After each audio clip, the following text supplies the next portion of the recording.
አለይኩም። በኩዌት የምትገኙት ኤጀንሲዎች ስለረዳችሁኝ አመሰግናለሁ። 72800 ብር ደርሶኛል።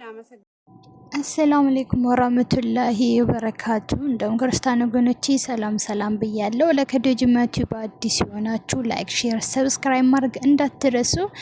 እንግዲህ ዛሬ መልካም ዜና፣ በጣም ደስ የሚል ዜና ይዤ መጥቻለሁ። በዚች ልጅ ጉዳይ እንግዲህ በጣም ብዙዎቻችን እስከ ሚሊዮን በቲክቶክ፣ በፌስቡክ፣ በዩቲዩብ በሁሉም ሶሻል ሚዲያ ተለቆ ሜቢ 2 ሳምንት ወይ ደግሞ 20 ቀን 15 ቀን ምናምን ሊሆነው ነው። ያው እንግዲህ ጉዳዩን ሁላችሁም አይታችኋል ብዬ አስባለሁ። ያላያችሁት ደግሞ ከዚህም በፊት ኩዌት ትሰራ ነበረ። ከኩዌት ተመልሳ ወደ ኢትዮጵያ ገብታ እና የገባችበት ምክንያት ደግሞ ተይዛ ነበር የገባችበት ማለት ነው። ከኩዌት ራናዌ ሆና ያለ ህጋዊ እየሰራች ነበር። ስትያዝ ወደ ኢትዮጵያ ትገባለች። ወደ ኢትዮጵያ ከገባች በኋላ ተመልሳ 2 ልጆች አሏት። ተመልሳ አረብ ሀገር መሄድ ፈለገችና ኤጀንሲ ምን ኤጀንሲ የሚባል ነው በእናታችሁ ስሙን ጠፋብኝ።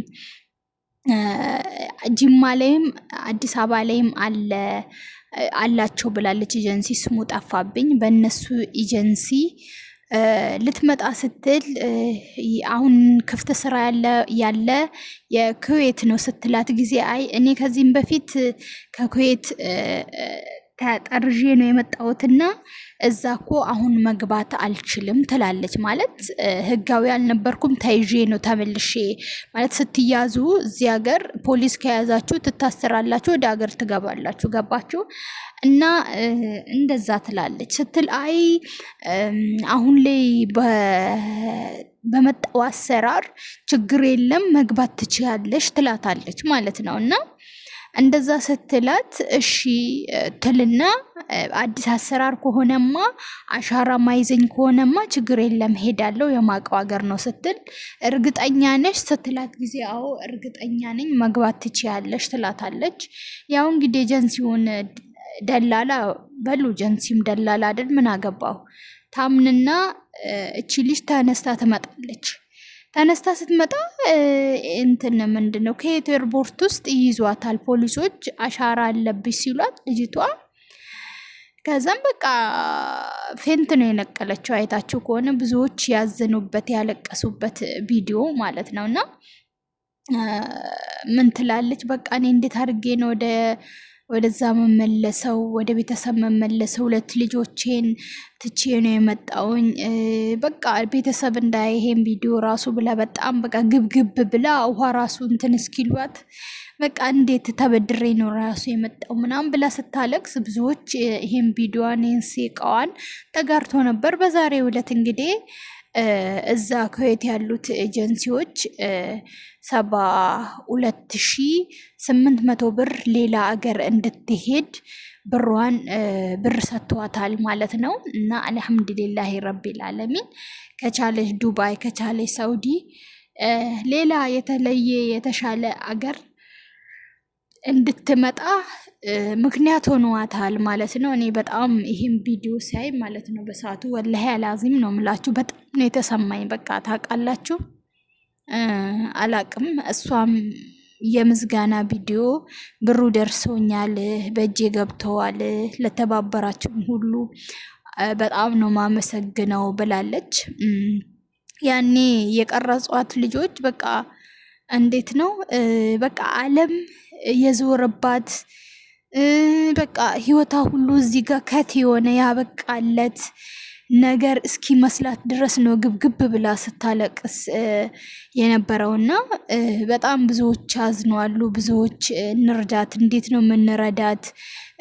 እኔ ዩቲዩብ ላይ ራሱ ቪዲዮዋን አምጥቼ ለቅቄ ማለት ነው አብዛኛውም ሰዎች እንዴት ነው መርዳት ምንችለው እንዴት ነው በየት ነው መረዳት ምናምን እያሉ እየተናገሩ ነበር ማለት ነውና አልহামዱሊላሂ ረቢል ዓለሚን እንግዲህ ኤጀንሲው ሌላ ቦታ የምትሄድበትን ብር ሰጥቷታል።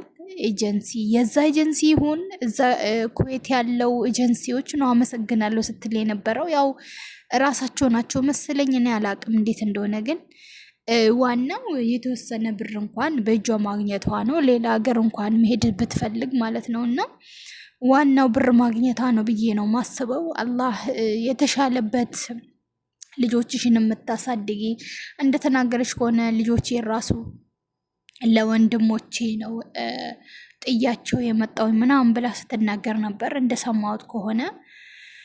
እና ብቻ አላህ ይሁነን። ለምን እንደሆነ አላቅም። ብቻ አንዴ ስደትን አትቅመሷት። በቃ ስደትን ከቀመሳችሁ እንደ ውሃ ቀዳ መልስ ስትሄዱ ስትመጡ ወላሂ የኛ ነገር በጣም ነው የሚያስጠላው ማለት ነው። እና ብቻ አንዴ ከሀገር አትውጡ፣ አንዴ ከሀገር አትውጡ። ስትሄዱ ስትመለሱ፣ ስትወጡ ስትገቡ እና በጣም ነው የሚያስጠላው፣ በጣም ነው የሚያስጠላው። ሀቂቀተን ወላሂ ላዚም ብቻ ያሳስባል እውነት። የባከነ ጊዜ ወይ ወጣትነታችን አልተጠቀምን፣ እንደ ሰው ወልደን በስርዓቱ አላሳደግን፣ እንደ ሰው የትዳር ህይወትን አልኖርን።